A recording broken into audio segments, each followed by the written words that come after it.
गुरु बड़े गोविंद से मन में दिख विचार, हरि सुमरे वो रह गए भाई गुरु सुमरे हो पार। कबीर गुरु गोविंद दोनों खड़े काके लागू पाए, बलिहारी गुरु अपना जिन गोविंद दियो मिलाए।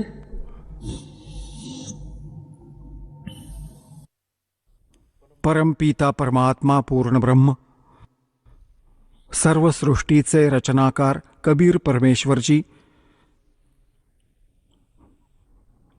आपल्या प्रिय आत्म्यांना परिपूर्ण ज्ञान देण्यासाठी ते स्वतःच येतात. आपल्या सतलोकातून चालून येतात आणि ते गुरुची भूमिका बजावतात. कारण की जर पृथ्वीवर गुरु असते तर परमात्म्याला येण्याची आवश्यकता पडली नसती. पृथ्वीवर गुरु नव्हते. हे रिटन नॉलेज असलेले गुरु होते, निम हकीम होते. त्यांनी ना तर आपले सद्ग्रंथ जाणले, यांच्याजवळ ही साधना देखील नव्हती जेणेकरून हे काही चांगले अनुभव घेऊ शकतील परमात्म्याविषयीचे. त्यामुळे गुरुच्या रूपात परमात्मा स्वतःच येतात आणि ते आपला महिमा सुद्धा सांगायचा प्रयत्न करतात की मी परमात्मा आहे. पण ते आपल्याला पचत नाही, कारण की जे ज्ञान आपण ऐकलेलं आहे ते अज्ञान असतं. आपण परमात्म्याला निराकार मानत आलेले आहोत आणि ज्याच्याकडूनही आपण ऐकतो किंवा कोणी अशा त्या ऋषी महर्षींचे अनुभव आपण वाचायचो, तेव्हा सगळ्यांनीच शेवटी एक निष्कर्ष काढला होता की परमात्मा तर निराकार आहे, त्याला बघता नाही येऊ शकत. केवळ परमात्म्याचा प्रकाशच आपण पाहू शकतो. तर विद्यार्थ्याकडे एवढी अक्कल नसते, एवढी बुद्धी चालत नसते की तो टीचरच्या व्याख्यानावर काही टिप्पणी करू शकेल. म्हणजे श्रोते जे असतात ते ज्यांना गुरु मानून बसलेले आहेत आणि त्यांच्याद्वारे दिल्या गेलेल्या प्रवचनावर अविश्वास कधीच नाही दाखवत. हा स्वभाव असतो आणि अविश्वास दाखवण्याचं त्यांच्याकडे काही कारणही नसतं ज्यामुळे ते असं म्हणू शकतील की नाही गुरुजी, तुम्ही असं नाही तसं आम्ही वाचलंय. तर ह्या कारणासाठी परमात्म्याने स्वतःला एक गुरु सद्गुरु रूपातच जास्ती करून समोर आणलं. जर गुरु असतील तर ते गुरुच्या रूपात आलेले परमात्माच असतात. तर इथे परमात्मा ह्यासाठी सांगतात की गुरु गोविंद दोनों खड़े और किसके लागू पाए, बलिहारी गुरु आपना जिन गोविंद जो मिलाए. म्हणजे गुरुच्या रूपात परमात्माच असू शकतात आणि इतर जे गुरु आहेत ती तर वेगळीच गोष्ट आहे की एखाद्याने मोटरसायकल चालवायला शिकवलं की त्याचा गुरु झाला. कोणी गाडी चालवायला शिकवतो तो त्याचा गुरु होतो.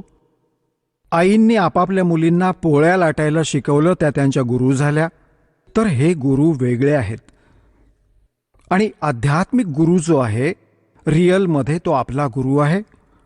तर अध्यात्माचं ज्ञान इथे नव्हतं आणि जे सद्ग्रंथ होते आपले गुरु, हे जे नकली गुरु झाले होते ते समजू नाही शकले. त्यामुळे परमात्मा स्वतः येतात आणि मग ते म्हणतात की गुरु गोविंद दोनों खड़े अब किसके लागू पाए, बलिहारी गुरु आपना जिन गोविंद जो मिलाए. तर ते म्हणतात की गुरुला गोविंदला सोडून आम्ही गुरुलाच महत्त्व देऊ. तर गुरु हे परमात्माच असू शकतात. बाकी गुरु तर सगळे आपापल्या स्तरावरचे आहेत. हे त्यांचं वेगळं काम आहे. आता अध्यात्म मार्गाचं ज्ञान देत असतील ते गुरु नाहीच, नकली गुरु आहेत सगळे. कारण की परमात्मा जे ज्ञान देतो, परमात्म्याने ज्ञान दिलं वेदांचं, परमात्म्याने ज्ञान दिलं गीतेचं, म्हणजे गीतेतलं जे ज्ञान आहे ते परमात्म्याचंच आहे, जे परमेश्वराने ह्या ब्रह्ममध्ये फीड केलं होतं. आणि ते वेद जसेच्या तसे बाहेर आले होते. त्यानंतर गीताजीमध्ये जे ज्ञान याने दिलं आहे ब्रह्मने, ज्योती स्वरूपी निरंजनने श्रीकृष्णजीमध्ये प्रवेश करून या काळाने जे ज्ञान दिलं, त्यामध्ये जास्त करून वेदातलंच ज्ञान आहे जे गॉड गिव्हन आहे, परमात्म्याने ह्याला दिलं होतं. त्यामध्ये काही त्याने स्वतःचं ज्ञान सोबत जोडलं तर ते आपल्या उपयोगाचं नाही. बरंचसं असं गीताजीमध्ये बरंच परस्पर विरोधी ज्ञान आहे जे वेदांशी मिळतं जुळतं आहे. गीतेतलं ज्ञान ते ओके श्रेष्ठ आहे आणि 90% गीतेतलं ज्ञान वेदांशी मिळतं जुळतं आहे. तर सांगण्याचा भाव हा आहे की जे गुरु आहेत ते आजवर ना तर वेद समजू शकले, ना गीतेला समजू शकले, आपले जे धर्मगुरू होते, आणि नाही पवित्र या पुराणांना समजू शकले. तर अशा कारणांमुळे परमात्मा स्वतः येतात आणि तेच गुरु असतात. आणि जे गुरुच नसतात, नाव त्यांनी निसंशय गुरुचं ठेवलेलं आहे आणि आपण त्यांना निसंशय गुरु मानलं, ते गुरु नव्हते. तर इथे परमात्माच येऊन आपल्याला ज्ञान सांगत आहेत. सतगुरु के उपदेश का लाया एक विचारे, जय सतगुरु मिलते नहीं तो जाते नरक द्वार. नरक द्वार में दूत सब करते खेचातान, उनसे कबू ना छूटते फिर फिरते चारों खान. कबीर चार खानी में भरमते कबू न लगते पार, सो फेरा सब मिट गया मेरे सतगुरु के उपकार. सात समुद्र की मसी करूं, लेखनी करूं बन राय, धरती का कागज करूं, गुरु गुण लिख्यो न जाए. कबीर राम कृष्ण से कौन बड़ो, उन्हों भी गुरु कीन, तीन लोक के वे धनी, गुरु अग अधीन.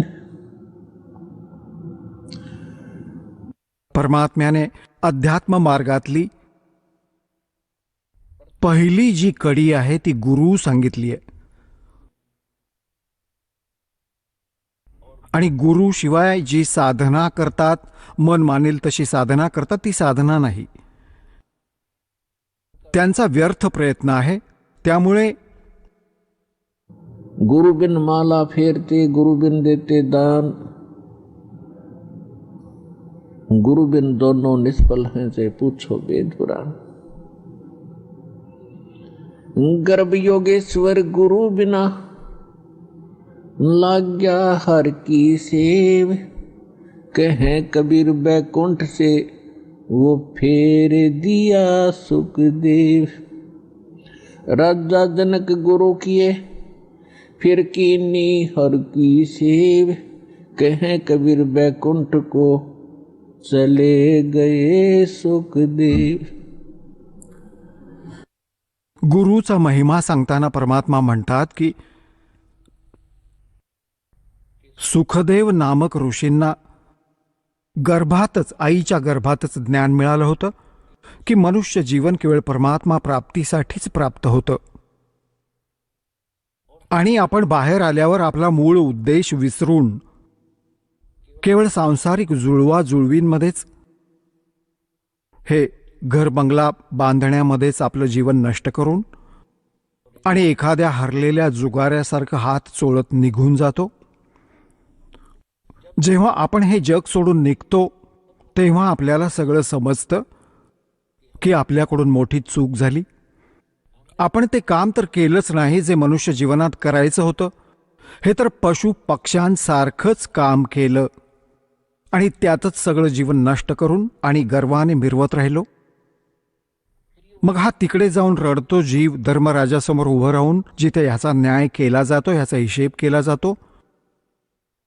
तेव्हा खूप रडतो, खूप पस्तावतो, खूप पश्चाताप करतो. ह्याला मग सगळ्या गोष्टी आठवतात की जेव्हा तू मानवी शरीर मिळवून इथून गेला होतास, किती आभार मानले होतेस भगवानांचे आणि काय काय प्रॉमिस केलं होतंस. भगवान खूप भक्ती करेन आणि गुजराण तर तुम्हीच करणार आहात दाता. तर त्यावेळी त्याला आठवतात ह्या गोष्टी. पोफाटी पगरा भया जागी जिया जून सबका हो को देत है वो चौथ समाना चून.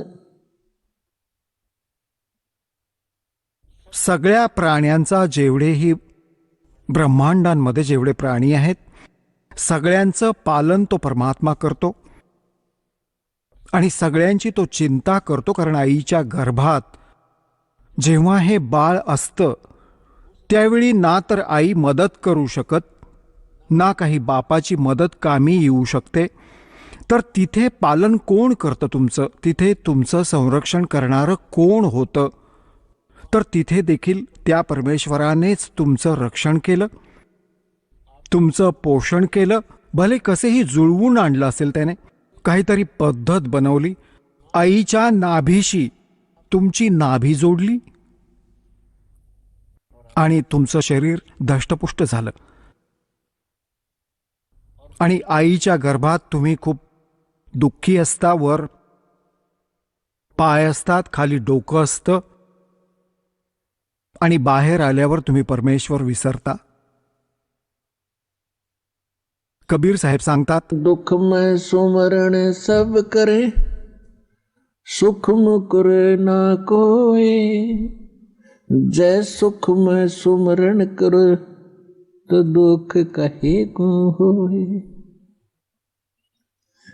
परमात्मा आठवण करून देतात की जेव्हा तुमच्यावर संकट येतं तर तेव्हा भगवान दिसायला लागतो. आणि जोवर तुमचे पूर्वजन्मांचे संस्कार ठीक असतात, तुमची पुण्य चालतात आणि तुम्ही स्वतःला सुखी मानता, तसं तर इथे सुखच नाहीये. आपण खोट्या सुखालाच सुख मानून बसलोत. कबीर साहेब म्हणतात, झूठे सुख को सुख है ये मान रहा मनमोद. जो सकल बिना काल का कुछ मुख में कुछ बोध. तरीही जोवर आपल्याला सुख वाटत असतं तेव्हा भगवानापासून आपण कित्येक कोस दूर असतो. आणि भगवानाची पूजा कशी करतो? महिने, 2 महिने, 6 महिन्यांनी कधीतरी इष्टधामावर डोकं टेकवून येतो. शुक्रवारी, मंगळवारी काही प्रसाद वाटला, कोणत्या तरी दिवशी व्रत ठेवलं. आणि जास्ती लोक तर वर्तमानात नास्तिकच झाले आहेत, कारण की वेळेवर भाकरी मिळते, चांगली व्यवस्था झाली आहे, शिक्षण झालंय, चांगली पोस्ट झाली आहे, परमात्म्याने चांगली बुद्धी दिली आहे, आपल्या लेकरांसाठी त्यांनी कूपनलिका बसवल्यात, तलाव चांगले बनवलेत, चांगलं जेवण वेळेवर मिळतंय. आता भगवानापासून कित्येक कोस दूर गेलेत आणि विसरले आहेत त्या दुःखांना. परमात्मा सांगतात, अशा सुखांना आग लागो जी भगवानापासून दूर नेतात. परमात्मा म्हणतात, सुख के माथे पत्थर पड़ो जो नाम हृदय ते जावे और बलिहारी व दुख के जो पल पल ना मिटावे. पूर्वीच्या काळात आमचे पूर्वज सांगायचे, बुजुर्ग, की पाऊस नाही पडला तर भगवानाचं स्मरण करायचो, कुठलंही दुःख आलं तर भगवानाचं बसून स्मरण करायचो, आमची संकट निघून जायची. आणि आता भगवान शेकडो कोस दूर गेलाय. आता तर विजेची आठवण येते, वीज नसेल तर ट्यूबवेल कशी चालेल? भगवान आठवत नाही. तर परमात्मा म्हणतात, असलं सुख खड्ड्यात जाओ ज्यामुळे भगवानाचा विसर पडतो. तर सत्संगाला आल्यामुळे मग आपल्याला लक्षात येतं की भगवानाची किती आवश्यकता आहे. तर सत्संगाला आल्यामुळे मग सुखी सुद्धा भगवानाची भक्ती करतील. जर दुःखी व्यक्ती भक्ती करतात तर सुख देतात परमात्मा, त्यांचा गुण आहे. आणि जर सुखातच भक्ती करत राहिलो तर दुःखच नाही येणार. आणि मूळ काम मनुष्य जीवनाचं भक्ती करणंच होतं, ते आपण विसरलो होतो. तर ह्याचं ज्ञान संत आणि परमात्माच देऊ शकतात, सद्गुरू देतात. सद्गुरूंचा खूप अभाव झाला आहे आणि सत्संग ऐकून ऐकून माणसं बहिरी झाली आहेत. ह्या नकली संतांचे वायफळ बडबड माहिती यांना काही नाही, यांच्याकडे कख नाही. श्रद्धाळू यांना डिहोट होऊन समर्पित होऊन आपल्या जीवनाचा नाश करून गेले. इतकं बिघडवलं धार्मिक ह्या मार्गाला आता सेट करणं दासाला किती अवघड झालेलं आहे. एवढे टीव्ही चॅनेल्स चालू असतात, सगळीकडे नुसती बकवास चालू असते या संतांची, यांना कखही माहिती नाही आणि सगळे ऐकून ऐकून बहिरे झालेत आणि त्यांनाच फायनल मानलंय. तर यांचं हे आता हळूहळू निस्तरेल संकट हे, आणि सगळे शिकलेले आहेत. बघतोय दास की इतका विपरीत मार्ग आहे समाजाचा आणि पूर्वज्ञानाचा, आणि त्यानंतर देखील केवढं यश मिळालंय, कारण की त्यात सत्यता भरपूर आहे आणि सत्याला कोणी संपवू नाही शकत. ते आपलं स्थान टिकवून ठेवतं, पण त्याचा स्पीड कमी असतो. भलेही हळूहळू चालेल, पण हे सफल होईल आणि एकदम पूर्ण विश्व हे ज्ञान आणि हा भगवान स्वीकारेल आणि उद्धार होईल, सुखी होईल.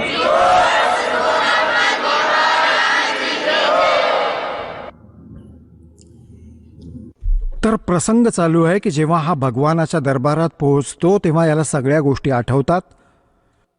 जेव्हा तिथून निघाला होता, मनुष्य जीवन मिळाल्यावर येतात तेव्हा त्याचे मित्र अभिनंदन करतात की कृपा झाली भगवानांची तुझ्यावर आणि भगवान विसरू नकोस, खूप भक्ती करा, इच्छा सोडवून ये यावेळी. तर तिथून आपण सुद्धा खुश होतो की परमात्म्याशिवाय दुसरं काम नको करायला, मी तुमचंच स्मरण करेन आणि तुम्ही जे भाग्यात लिहिलेलं आहे ते तुम्ही नक्कीच देता. हे तर विधान आहे भगवानांचं. आणि पोट भरण्यासाठी आवश्यक काम करेन, उरलेल्या वेळा तुमचंच सुमरण करेल. मग इथे आल्यानंतर हे इतकं विसरायला लावतो हा काळ की मागचं सगळं विसरून जातो आणि नव्याने ह्याचं शिक्षण सुरू होतं. हा तुझा काका, ही तुझी काकू, हा तुझा मामा, ही तुझी आत्या. आणि अशा तऱ्हेने ह्याला पुन्हा शिकवून हे सांसारिक असे मंत्र, पैसे कसे जमवायचे, मोठं घर बांध, मोठी प्रतिष्ठा मिळेल, तर असे नवे मंत्र शिकवले जातात ह्याला.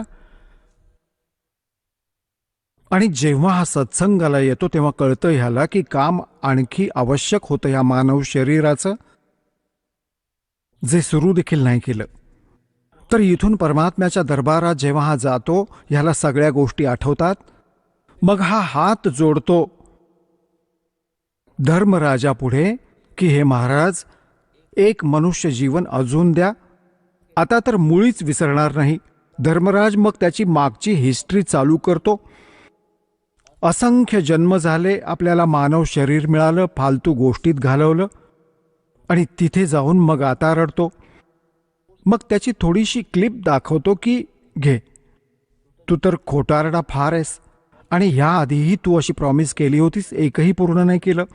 त्याची मागली फिल्म सुरू करतो. बघ, ह्या जन्मात मनुष्य जीवन मिळालं, काय सांगतोस तू आणि काय करतोस जाऊन खाली, आणि येऊन परत मग काय म्हणतोस की एक जन्म अजून द्या, मग दुसरा, मग तिसरा.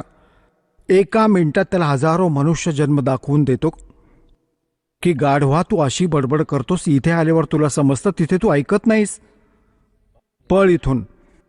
त्याला गाढवाच्या योनीत टाकलं जातं. तर पुण्यात्म्यांनो, हे गॉड गिव्हन स्पिरिच्युअल नॉलेज आहे.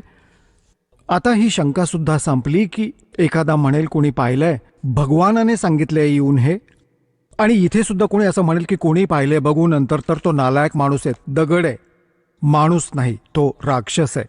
सांगतात जेव्हा आईच्या गर्भात तू रडत होतास, परमात्म्याने तुझा आवाज ऐकला आणि व्यवस्थितपणे तुझं शरीर बाहेर काढलं, आणि बाहेर आल्यानंतर आता तू विसरलास. म्हणतात उस समर्थ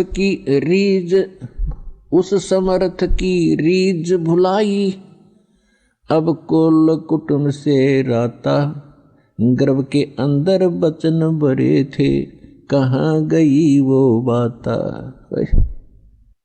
परमात्मा किती प्रेमाने समजावू इच्छित आहेत की विसरलास त्या दिवसांना. उस समर्थ की रीद छुपाई, त्या परमात्म्याने तुझ्यावर कृपा केली, खुश झाले आणि तुला मनुष्य जीवन देऊन आईच्या गर्भातून संकटातून बाहेर काढलं. नाहीतर बरीचशी मुलं गर्भातच मरतात, आई देखील मरते सोबत. त्याच्या कृपेमुळेच तू व्यवस्थितपणे ह्यावेळी जन्म घेतोस. आणि आज विसरलास त्या भगवानांच्या त्या गोष्टींना की गर्भ के अंदर बचन भरे थे, कहाँ गई वो बाता. तेव्हा पुण्यात्म्यांनो, दुख में सुमन सब करे, सुख में करे न कोई, और जय सुख में सुमन करे तो दुख काही को होय. तर सौभाग्य आहे त्या पुण्यात्म्यांचं जे इथे आले आहेत, ज्यांच्यावर काही संकट आहे. दास इकडे बघत आहे की 80%, 80% व्यक्ती भक्त श्रद्धाळू फक्त दुःखीच आले आहेत. कुणी आजाराने दुःखी आहे, किंवा वेगळं दुःख असेल त्याला, किंवा कोणता इतर प्रॉब्लेम त्याच्यावर आला असेल. तर तुमच्यासाठी हे दुःख, तुमच्यासाठी हा प्रॉब्लेम, तुमच्यासाठी हा आजार एक वरदान सिद्ध होईल जर तुम्ही ह्या मार्गावर ठाम राहिलात. बघा, एका दिवसात कोणती वस्तू परफेक्ट नाही होत. बाळ जन्म घेतं, तुम्हाला आनंद होतो, हळूहळू मोठा होतो. 15, 16, 20 वर्षांनंतर तो काही आपला धंदा करण्यायोग्य होतो. अशाच प्रकारे तुम्ही बी पेरता. समजा तुम्ही आंब्याचं बी पेरलंय, त्याला वाढवलं, देखभाल केली, रोप बनलं, मग झाड बनलं, आणि झाड बनल्यानंतर मग त्याला फळं लागतील. इतकी फळं लागतील की ते फळांनी भरभरून जाईल, तुम्हीही खाल, नातेवाईक सुद्धा खातील. अगदी ह्याच प्रकारे आज तुम्हाला ज्यांना आज मंत्र मिळालाय, त्यांनी आज हे सद्भक्तिरूपी रोपटं तुम्ही आज बी पेरलं आहे त्याचं, आणि त्याला पाणी घालणं म्हणजे भक्ती करणं, दानधर्म करत राहणं, मर्यादा राखणं, ह्याचे वाफे तयार करणं. वाफे तयार करण्याचा अर्थ आहे मर्यादा राखणं, नियम तोडायचे नाहीत. धीरे धीरे रे मना, धीरे सब कुछ होए, माली सींचे सो घड़ा, समय आए फल होए. जसं माळीचा अर्थ आहे त्या प्रोसेसशी परिचित, त्याचा विद्वान आहे, बाग बगीचे करणारा, तो बी पेरतो आणि त्याला शेकडो घागरी देतो वॉटर, पाण्याच्या, आणि हळूहळू ते मोठं होत जातं. त्याला माहीत आहे, त्याला 100% ज्ञान आहे. तो असा पूर्णपणे त्यावर विश्वास आहे त्याला की एके दिवशी ह्याचं झाड होईल जर मी त्याची सुरक्षा नीट ठेवली, त्याचा रोगापासून बचाव केला, आणि मोठं झाल्यानंतर मग बघा ही माझी परिस्थिती बदलून टाकेल. तर अगदी ह्याच प्रकारे राम नामाचं आज हे खरं बी पेरलं आहे. आजपर्यंत तर तुमच्याकडे आंब्याच्या नावाने बाबळीचं बी पेरून ठेवलं होतं, आणि त्या बाबळीची म्हणजे त्या बाबळीची जांडीची तुम्ही खूप सेवा करत होता. तर बाबळीला बाबळीचीच फुलं येतात, आंबे नाही लागू शकणार. भक्ती देखील करायचे, ऋषी महर्षी प्रचंड भक्ती करायचे, शरीर झिजवली, राज्य सुद्धा सोडून भगवानासाठी जंगलात जाऊन बसायचे. पण ते आंब्याचं झाड नसल्यामुळे, आंब्याचं बी न पेरल्यामुळे बाबळीचं बी पेरलं, त्यांच्यात सिद्धी आल्या, अन्य उपासना करत राहिले. पूर्ण परमात्म्याची भक्ती न करता काळ भगवान ब्रह्म किंवा ब्रह्मा विष्णू महेश पर्यंतची भक्ती केल्याने त्यांनी बाबळीचं बी पेरून बाभूळच मिळवली. उदाहरण म्हणून हिरण्यकश्यपूने ब्रह्माजींची उपासना करून बाबळीचं झाड लावलं, आणि काय मिळालं त्याला? सिद्धी आल्या. अशी समजूत करून बसला की मी भगवान झालो, आणि कसं जीवन नष्ट झालं त्या व्यक्तीचं. असाच रावणाने बाभूळ पेरली होती भगवान शिवाची भक्ती करून, आणि काय प्राप्त झालं? सिद्धी आल्या, रिद्धी आली, सोन्याचे महाल बनवले, आकाशात उडण्याची शक्ती आली, आणि कुबुद्धी कमवून सर्व नाश करून गेला. तर पुण्यात्म्यांनो, अशाच प्रकारे विष्णूजींची साधना करणारे हे सुद्धा शास्त्राविरुद्ध साधना करून आपल्या जीवनाचा नाश करतात. कारण की शास्त्रविधी सोडून मनाला येईल तसे वागतात त्यांना ना तर सुख असतं ना कोणती सिद्धी असते, म्हणजे सत्साधनेची सिद्धी, आणि ना तर त्यांची कोणती गती होते. ज्या कारणामुळे यांनी भक्ती करूनही आपलं जीवन वाया घालवलं. तरी ते प्रसंग चाललाय की धीरे धीरे रे मना और धीरे सब कुछ हो. आज नाम घेतलंय, कोणाला 6 महिने झाले, कोणाला सतनाम मिळालं, कोणाला प्रथम मंत्र मिळाला, आणि कोणाला 10 महिने झालेत, कोणाला 1 वर्ष झालं, कोणाला 2. ज्या भक्तांना 1 वर्षाहून जास्त झाली असतील, 2 वर्ष झाली असतील, आज त्यांची सुख ऐका. त्यांच्या तोंडाची लाळ सुकेल आपली सुख सांगता सांगता. इतकं सुख देतो परमात्मा. आणि काही अजाण म्हणतात, अहो मी 4 वेळा आलो, चांगला कोणता लाभ असा विशेष नाही झाला. ही त्यासाठी प्रार्थना आहे की धीरे धीरे रे मना धीरे सब कुछ हो. मालिसीचे सोगडा समय आए फलो. आणि दुसरं कारण हे आहे, सतगुरु के दरबार में भाई कमी कहे की ना. अनसा मौज नहीं पावता है तेरी चूक चाकरी. या सच्च्या दरबारात कोणत्याही वस्तूची कमी नाही. जर तुम्हाला काही दिलासा परमात्म्याकडून मिळत नसेल तर तुमचं कनेक्शन बरोबर नाही. आता पुण्यात्म्यांनो, जसं एक मेन लाईन येते विजेच्या तारांची आणि तिथून पूर्ण कॉलनीला कनेक्शन मिळालेलं आहे, आणि कुणा एका व्यक्तीचा पंखा नसेल चालत किंवा मोटार नसेल चालत वा कोणताही आयटम नसेल चालत, तर त्याचं काही वेगळं कारण असू शकतं. पंखा तरी खराब असू शकेल किंवा मोटार तरी खराब असू शकेल, ते चेक करून घ्या. आणि सगळीच व्यवस्था चालू नसेल कोणतीच, तर तुमचं कनेक्शन बरोबर नाही. तर इथे एक खूप मोठी आपण चूक करतो की मर्यादा न राखता भगवानाचा आपण आशीर्वाद नाही प्राप्त करू शकत, ज्यामुळे तुमचं ते कनेक्शन तुटतं. म्हणतात, परमात्मा म्हणतात, औखद खावे और पत्थर है. औखद खावे और पत्थर रखे और तब पावे मोक्ष.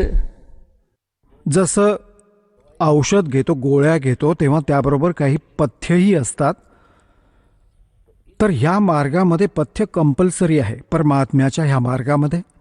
आणि पथ्य तेच आहे जे आपण असंच नको करायला. विडी, दारू, मांस, तंबाखू, इतर देवतांची पूजा, हे तर तसंही नको करायला. सांगा अजून पथ्य काय? हे सगळं तर यासाठी तर अवश्य पाळलंच पाहिजे, जर आपल्याला भगवानापासून लाभ घ्यायचा असेल आणि मोक्ष मिळवायचा असेल तर.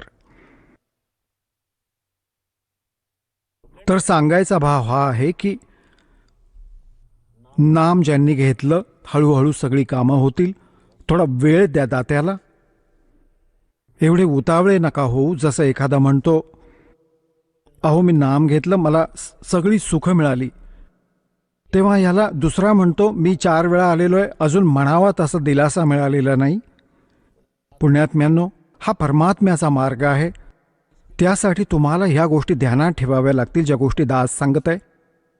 आता जसं कशाचा कोणी रोगी आहे आणि त्याचा ॲक्सिडेंट झाला कोणाचा, आणि त्यामुळे ब्लड वाहत आहे, रक्त, आणि त्यातून पाय मोडलाय, त्याला वेदना होत आहेत खूप.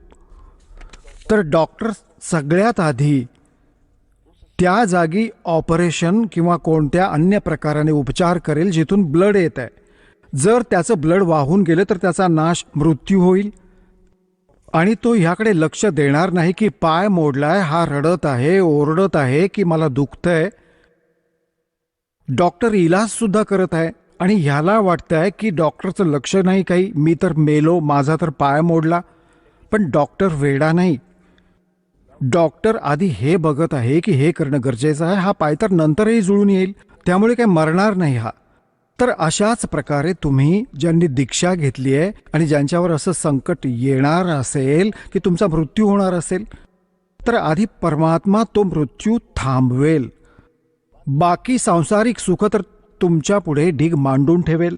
तुमचं जीवन एक्सटेंड झालं तर तेव्हा ही गोष्ट तुम्ही लक्षात घ्या. ही काही बालकथा नाही आणि असं मनुष्य जीवन मिळणं हा चेष्टेचा विषय नाही. एक श्वास देखील मनुष्य जीवनाचा मिळणं तुम्हाला म्हणजे सोपी गोष्ट नाही. आणि हा तुम्हाला 100 50 वर्ष एक्सटेंड करतो हा परमपिता, हा पूर्ण परमात्मा आहे.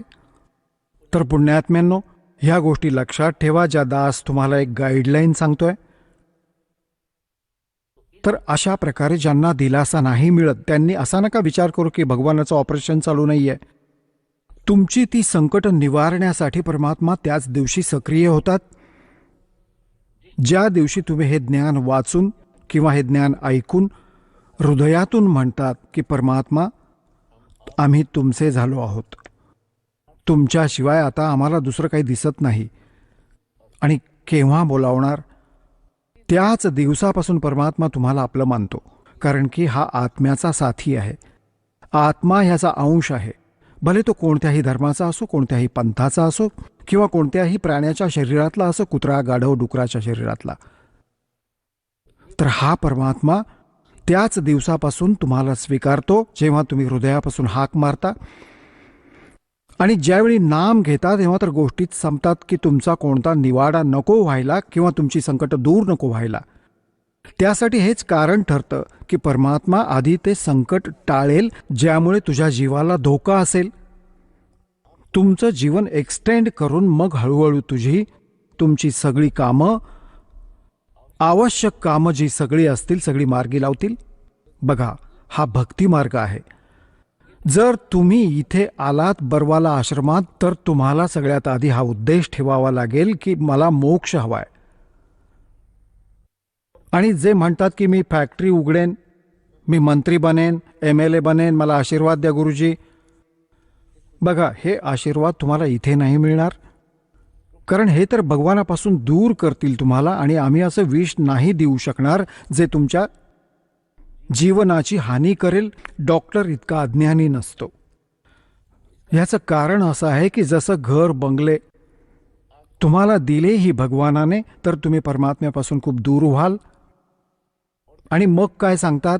सर्व सोने की लंका थी वो रावण से रणधीरम, एक पलक में राज विराजी वो जम के पड़े जंजीरम. सगळी सोन्याची लंका बक्षीस दिली होती त्याला. सगळी लंका सोन्याची बनवून बसला होता. आणि त्यावेळी तर काही 1000, 20, 30 हजार वर्षांचं वय असायचं. तर त्यामध्ये असा विचार करणं ही काही मोठी गोष्ट नव्हती की आत्ता नको मरायला, 40,000 वर्ष जगेन. कारण की सत्ययुगात 1,00,000 वर्षांचं आयुष्य असतं. आणि त्रेतामध्येही सुरुवातीला 40, 50, 30 आणि शेवटी कमी होत जातं. तर रावणाच्या मनात हा गैरसमज निर्माण झाला की आता नाही मरणार. थाटामाटात राजवाडा बांधला आहे, कित्येक मजल्यांचे महाल बांधले आहेत. अशी आजकाल 20, 30 मजल्यांची बांधतात घरं. तो तर शेकडो मजल्यांचे बांधून बसला होता. 200 इतका कुबुद्धी होता. आणि सगळी सोन्याची, विटा आणि वाळू सोन्याची, लिंपण सोन्याचं. आणि त्यालाही वाटले की आता मरणार.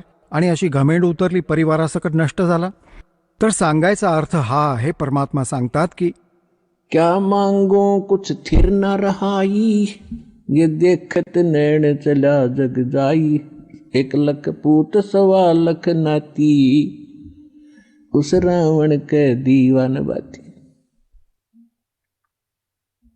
परमात्मा म्हणतात काय मागू. आपल्याला म्हणतात की काय मागाल. रावणा एवढे श्रीमंत पण नाही होऊ शकत. आणि एवढे शक्तिशाली सिद्धियुक्त पण तुम्ही नाही होऊ शकत. आणि त्याची कशी दुर्गती झाली. आणि काय काय मागायला हवं परमात्म्याकडून.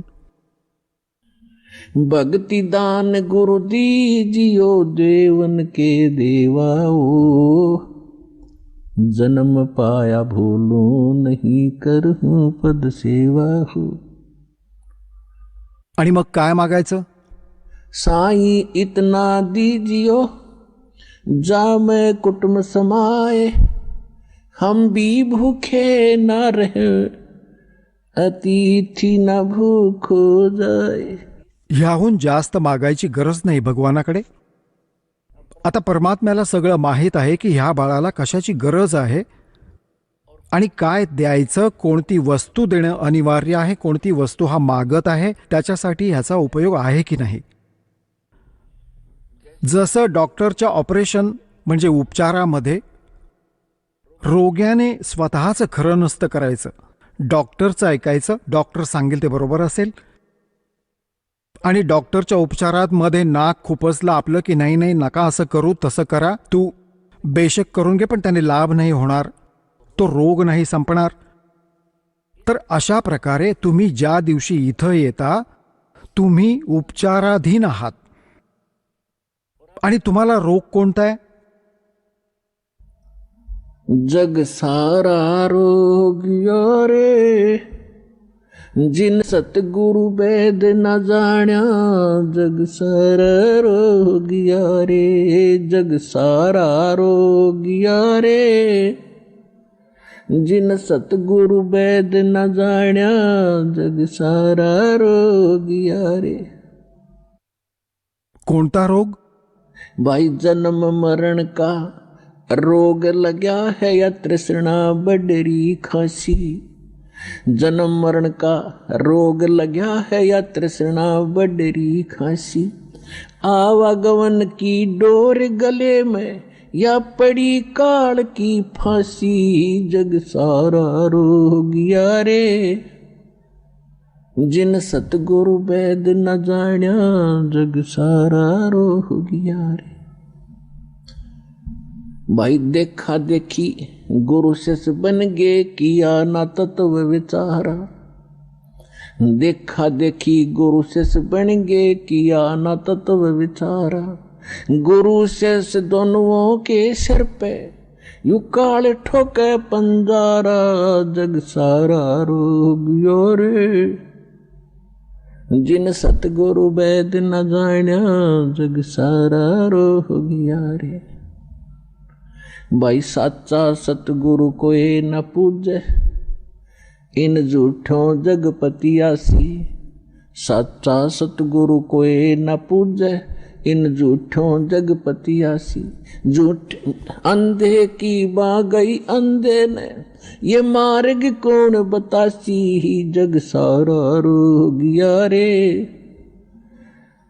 जिन सतगुरु वेद न जाण्या. जग सारा रोगिया रे.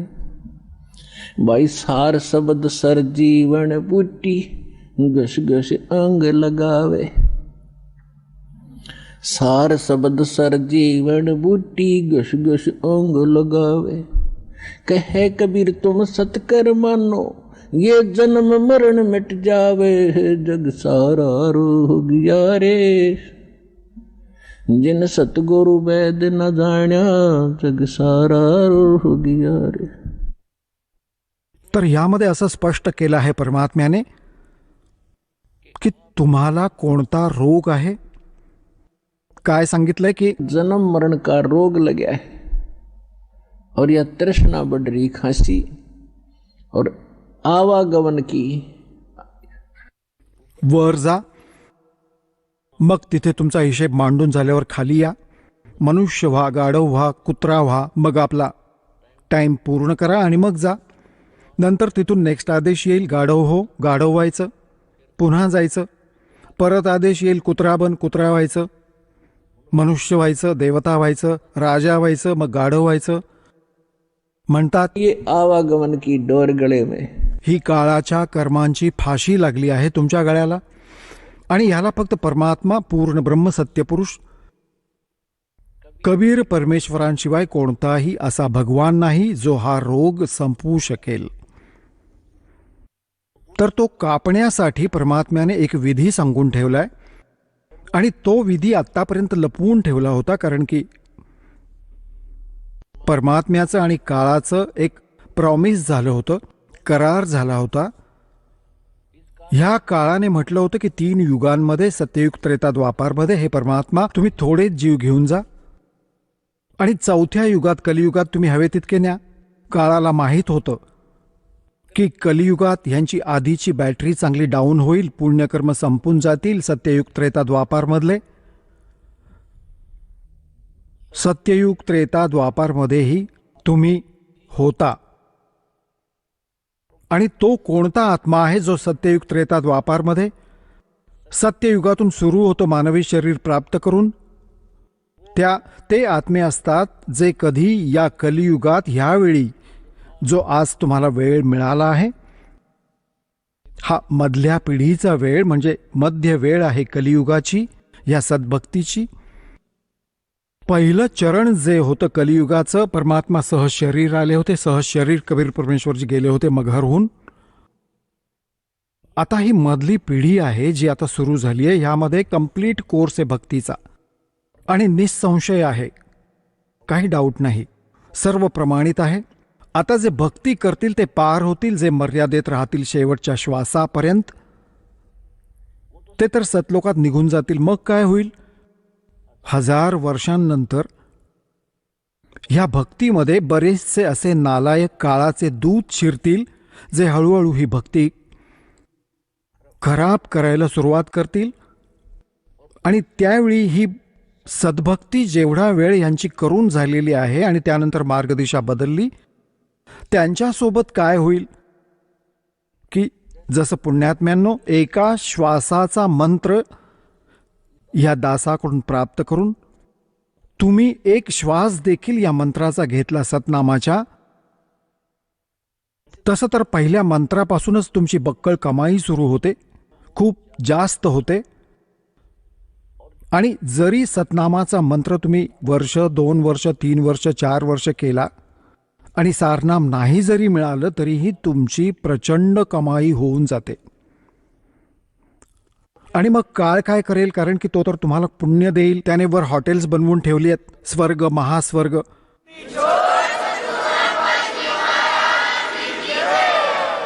चला आता आपण त्या श्रद्धाळूंचे अनुभव जाणून घेऊयात ज्यांनी जगद्गुरू तत्वदर्शी संत रामपालजी महाराजांकडून दीक्षा प्राप्त केलेली आहे, तसेच त्यांच्याद्वारा सांगितलेल्या भक्ती मार्गावर चालत आहेत.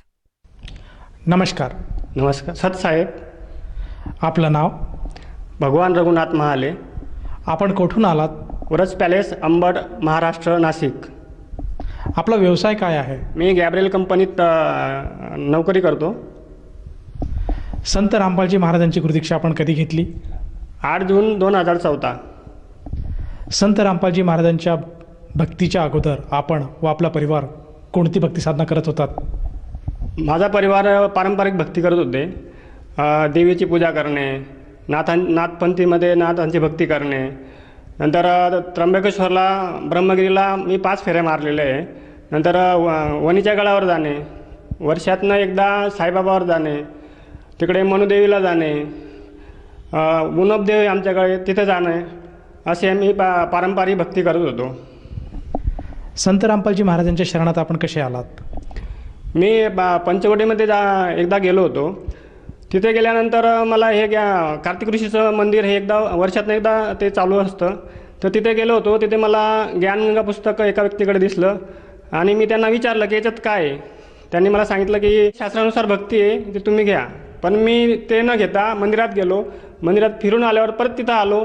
परत त्यांना विचारलं की सर याच्यात असं काय की ते तुम्ही सांगत पण नाही. त्यांनी मला सांगितलं तुम्ही एकदा वाचून बघा.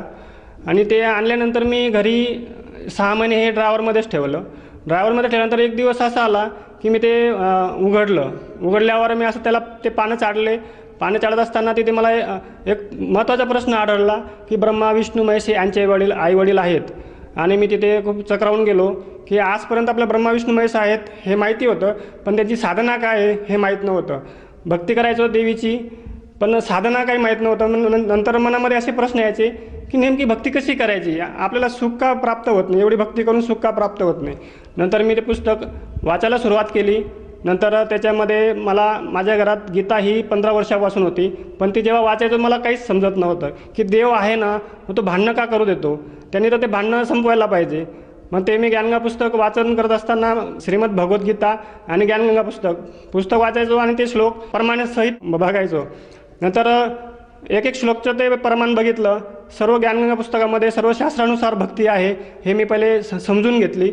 नंतर गुरु हा करावाच लागेल, गुरु केल्याशिवाय काही आपल्याला सुख प्राप्त होणार नाही हे मला त्या पुस्तकाच्या माध्यमातून समजलं. नंतर पूर्ण संतांची ओळख काय आहे ते समजलं.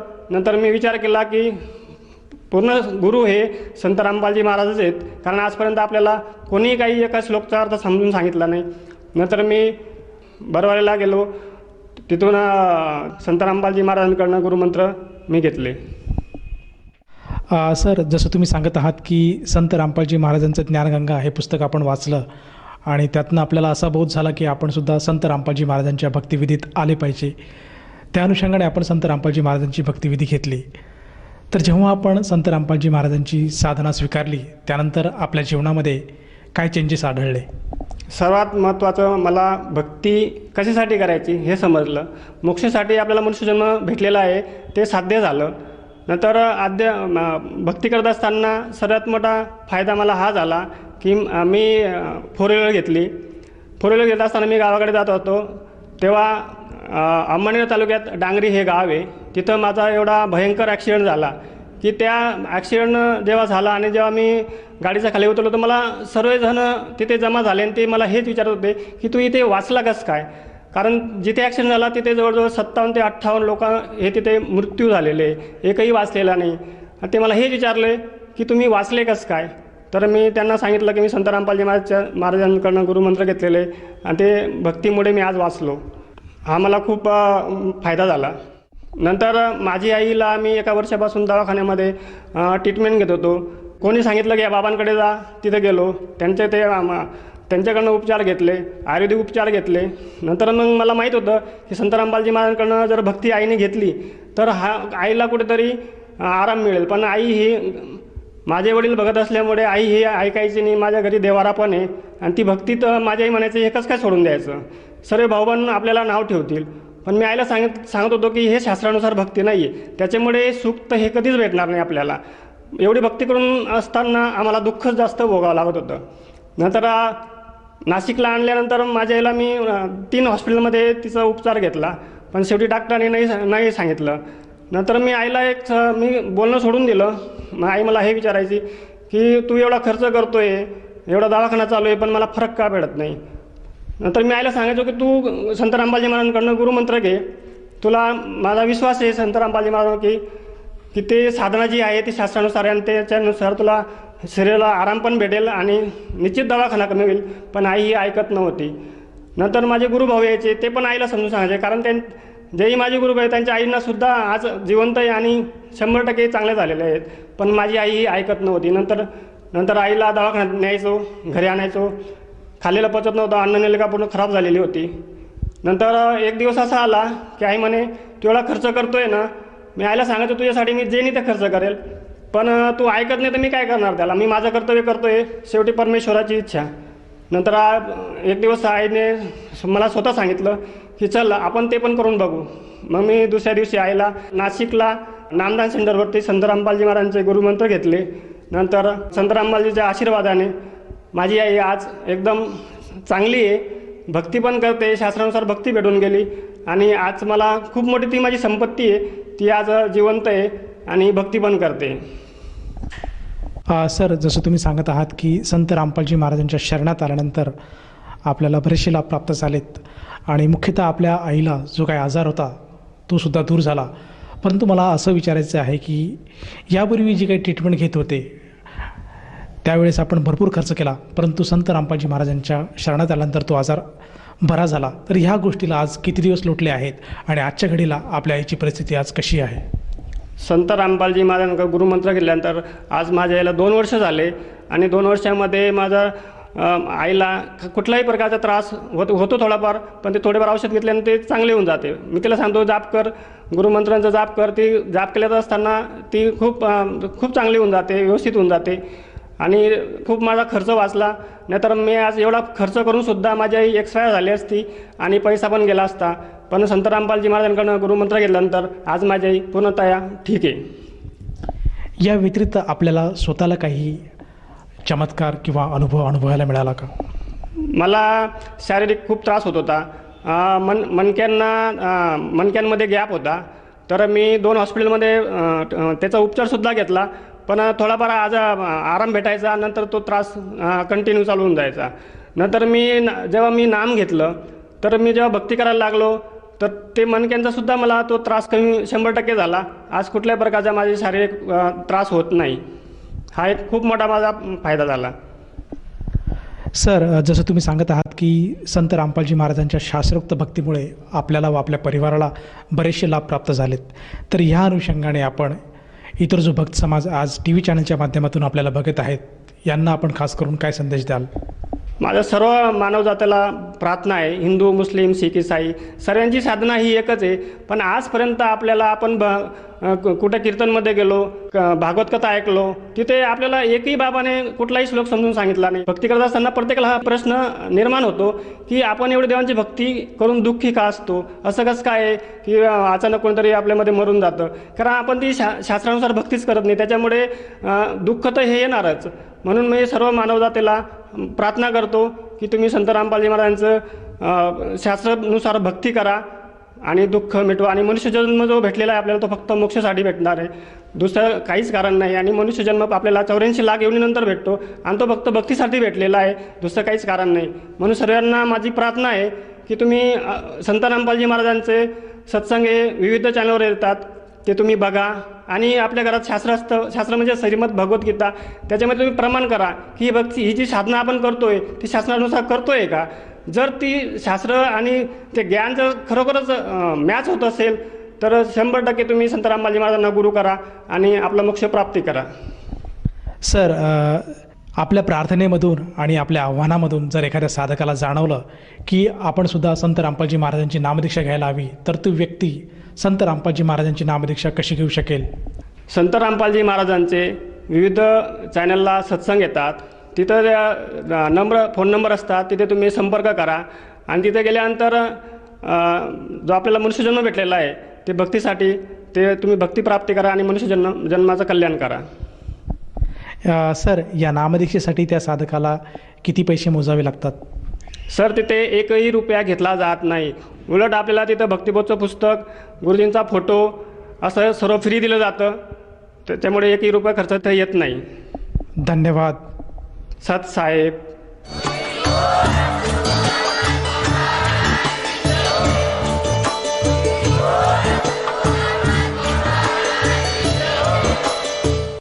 आपण ऐकत होता जगद्गुरु तत्वदर्शी संत रामपालजी महाराजांचे मंगल प्रवचन. निःशुल्क नामदीक्षा प्राप्त करण्यासाठी आणि अधिक माहितीसाठी संपर्क करा 7030303951 7030303952. आमची वेबसाईट आहे www.jagadgururampalji.org. सर्व पवित्र धर्मांच्या व पवित्र शास्त्रांवर आधारित प्रमाणित अनमोल पुस्तक ज्ञानगंगा किंवा जगण्याचा मार्ग यापैकी कोणतेही एक पुस्तक निःशुल्क मागवण्यासाठी आम्हाला आपले पूर्ण नाव, पूर्ण पत्ता, पिनकोड सहित आणि फोन नंबर लिहून 7030303951 7030303952 नंबरवर SMS करू शकता.